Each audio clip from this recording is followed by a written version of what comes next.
Alors, mon expérience de vie avec une stomie. J'ai eu 2 expériences dans ma vie avec une stomie. Donc, je suis malade depuis 1982. J'avais 27 ans. J'étais enceinte de ma fille. Et j'apprends que j'ai une RCH. Je suis traitée, je n'ai pas de traitement immunosuppresseur, ça n'existait pas d'anti-TNF. Pendant 15 ans, la maladie évolue par poussée, et avec des rémissions de 3-4 ans. Et puis, d'un seul coup, en 1997, pancolite.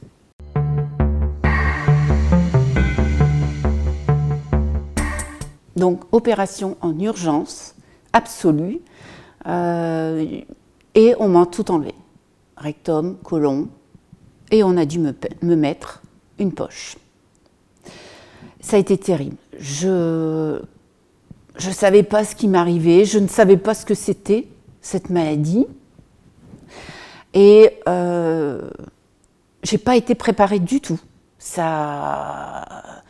Le chirurgien m'a dit, on vous opère, on vous enlève tout ça, et voilà. On m'avait rétabli la continuité 5 mois après, donc janvier 98, on m'a rétabli la continuité. Pendant 20 ans après, j'ai eu plein de soucis. En fait, je continuais d'avoir des ulcérations sur le réservoir et sur l'iléon.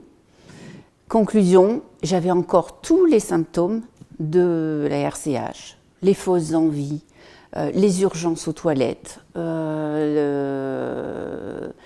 les douleurs, les incontinences surtout. Ça, c'était terrible, les incontinences. Pas savoir se maîtriser. Alors, au bout de 20 ans, je me suis dit, bon, j'ai 61 ans. Je devais me faire opérer aussi au niveau pour un kyste sur les ovaires. On devait m'ouvrir le ventre. Donc je me suis dit, bon, j'y vais, je me remets à la poche.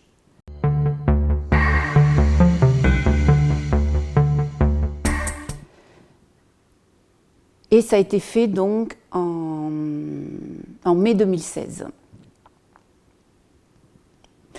Là, tout a été préparé. J'étais décidée. Là, c'était vraiment décidé. Et donc, je suis allée voir la stomatothérapeute. Franchement, elle a été ma personne ressource. Elle m'a expliqué. Avant l'opération, elle a regardé mon ventre et puis elle a bien noté l'emplacement, si ça m'allait à moi, etc. Après l'opération, je l'ai revue de nombreuses reprises. J'avais son téléphone personnel, elle me conseillait. On a essayé plusieurs systèmes parce que, en fait, le but principal, c'est d'apprendre à gérer cette stomie, à trouver le bon matériel, celui qui vous va bien, qui tient bien, qui ne fuit pas, parce qu'au début, effectivement, on a des soucis de ce côté-là. Et quand vous l'avez trouvé, franchement, tout s'apaise. Enfin, on commence à revivre. Parce qu'on s'est dit, on est en confiance. Et donc là, je me suis souciée aussi de mon alimentation. Je suis allée voir une diététicienne. Elle m'a expliqué qu'il fallait réintroduire les aliments progressivement, mais qu'on pouvait manger de tout. Quelque chose que je ne faisais jamais avant. Je me privais toujours de fruits, de légumes. Maintenant, je peux tout manger. Bien sûr, quand je prends des aliments plutôt laxatifs, je me soucie de savoir s'il y a des toilettes pas très loin, parce que je sais que ma poche va plus vite se remplir.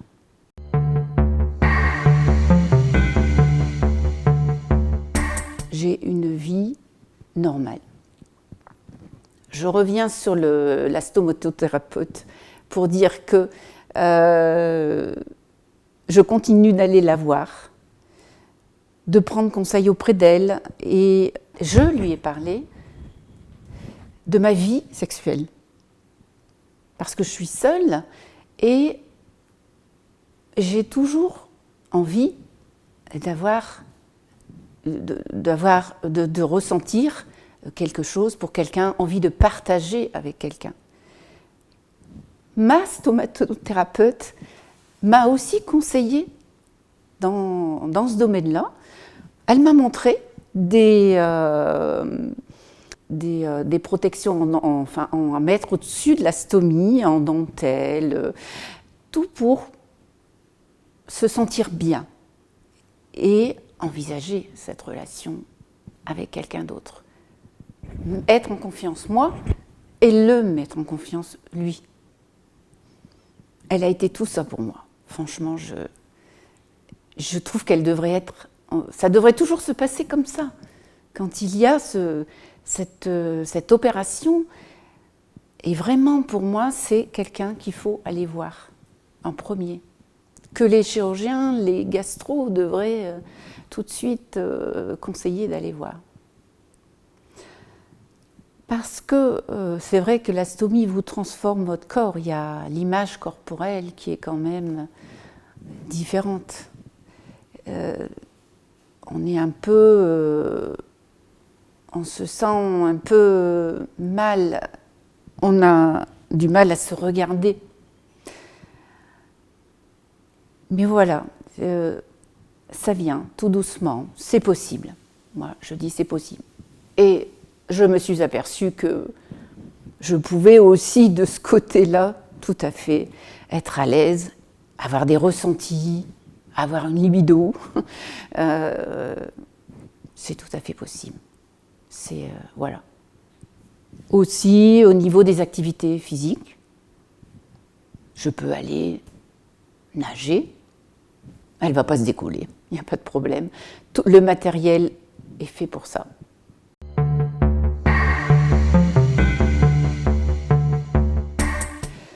Après, je me suis fait aider aussi par une psychologue, parce que j'étais seule et un peu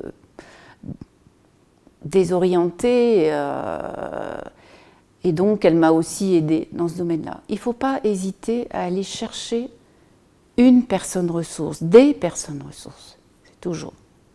Donc ça a été la stomatothérapeute, la diététicienne un peu, j'ai été vite rassurée, la psychologue, mais ça peut être aussi des thérapies complémentaires, comme l'hypnose, comme le yoga, enfin tout ce qui est à notre portée actuellement.